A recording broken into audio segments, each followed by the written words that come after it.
guys, welcome back to my channel. I hope last time you might have seen my video which I have uploaded last Friday, in which we have discussed about how can you utilize your this time of lockdown, how can you convert your off days into productive days.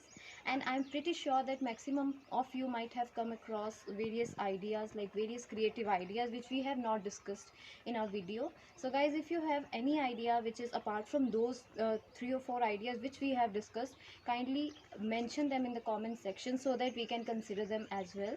And this time I'm going to talk about what all processes are there if you want to apply for Canada visa, how can you process your visa, and which kind of profile or what kind of profile is suitable for which process. So starting with the PR, let me tell you that in PR we have two type of processes. One is the express entry, in which you have to fulfill certain requirements. Like, what is the requirement of express entry? That the candidate should have to have master degree with him, or the other thing is that the candidate should have to have CLB 9, at least 9. That means 8 777, 8 in listening and 7 in rest modules. And after that you have to have minimum experience of 3 years. If you have less than that, then you are not eligible for this process. And as far as age is concerned, after crossing your 30 years of age, your age points will get deducted. So make sure, if you are planning to apply for express entry, keep these conditions in your mind. And the other process is that if you are not eligible for express entry, again you cannot lose your hope, because we have one more process by which you can directly apply for your PR. That is PNP, Provincial Nominee Program. In express entry we were applying from any province of the Canada. We were applying in any province of the Canada, like you can go to any of the provinces. But in provincial nominee program, you are bound to go into a particular province which you have mentioned in your file, because you have to meet the requirement of that particular province. So for that you need to check whether your NOC code is in demand. NOC code is National Occupation Classification Code. You need to check whether your job profile or whatever NOC code you are coming into, you have to check that whether that NOC code is in demand in any of those provinces.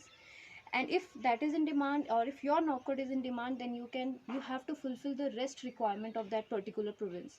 Sometimes your IELTS score may work, like if you have CLB 6 or 7, it may work, but sometimes their IELTS requirement is same as that of express entry. So that you need to check with the province in which you are applying to.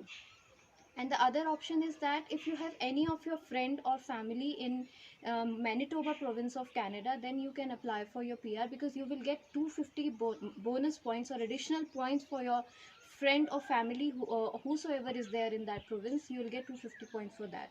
So if your CRS is coming like around 350, or if your CRS is up to is like after getting all the things, all the requirements fulfilled, since you still your CRS is stuck on 350 or 370 or 400, then you can get 250 extra point, and again you can put your profile in the pool, or put your application in the pool, because your CRS score is going to be 650 after adding those 250 additional points.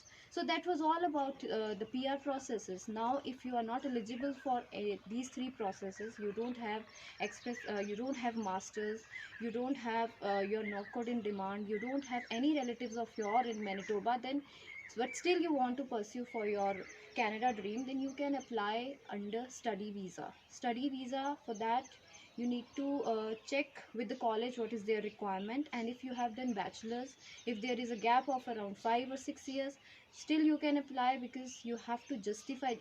One thing you need to keep in mind, that whatever you are putting into your application, whatever things you are adding in your application, you need to justify them.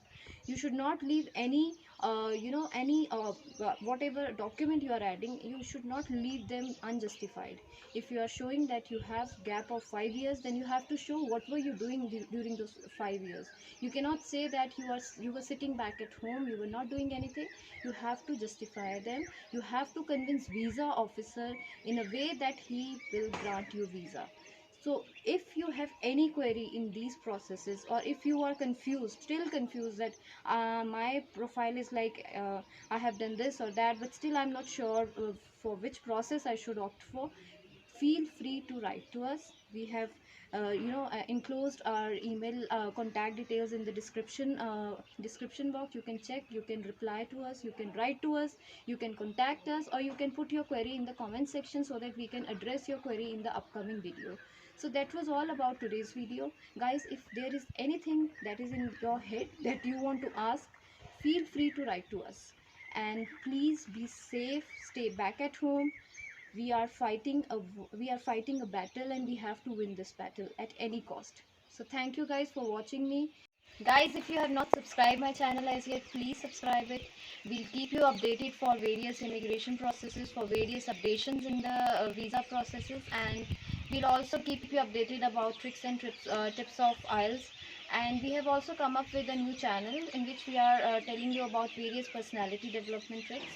If you have will enclose the link of that channel in our description. If you have any query related to that, you can start following that channel, in which we'll be putting videos about that, or you can contact our personality development counselor also. She can guide you online also. So if you have any query, please feel free to contact us. Thank you and take care.